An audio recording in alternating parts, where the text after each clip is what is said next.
Hi viewers, good evening అండి. Welcome to our channel enrich your English. Simple past tense యొక్క form నిన్న తెలుసుకున్నాం కదా, సబ్జెక్ట్ ప్లస్ V2 అని. ఈరోజు సింపుల్ పాస్ట్ టెన్స్ని ఎక్కడ ఉపయోగిస్తారు అనేటటువంటిది తెలుసుకుందాం. Usage of simple past tense.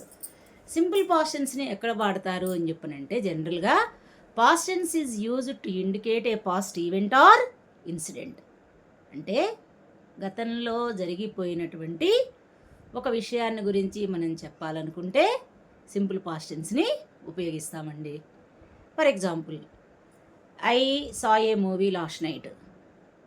India got independence in 1947. అలాగే last night she met her friend. ఇలా అంటే సింపుల్ పాస్ట్ టెన్స్ అనేటటువంటిది మనము గతంలో జరిగిన విషయాన్ని తెలియజేయడానికి మనం ఉపయోగిస్తాం. అయితే ఇక్కడ ఖచ్చితంగా మనకి ఏదో ఒకటి పాస్ట్ ఇండికేషన్ అనేది సెంటెన్స్లో ఉంటుంది.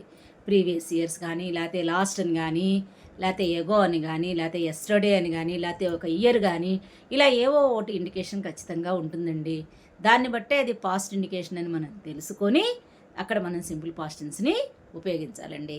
So this is about the usage of simple past tense. మీరు నిన్న ఇది ప్రాక్టీస్లో పెట్టాలి అని చెప్పినంటే, నిన్న మీరు ఏం చేశారో, నిన్న మార్నింగ్ లేచిన దగ్గర నుంచి మధ్యాహ్నం దాకా ఏం చేశారో మీకుగా మీరు మన్ననం చేసుకుంటూ మీరు చేసినటువంటి పనులు మొత్తాన్ని పాస్ట్ టెన్స్లో చెప్పుకోండి.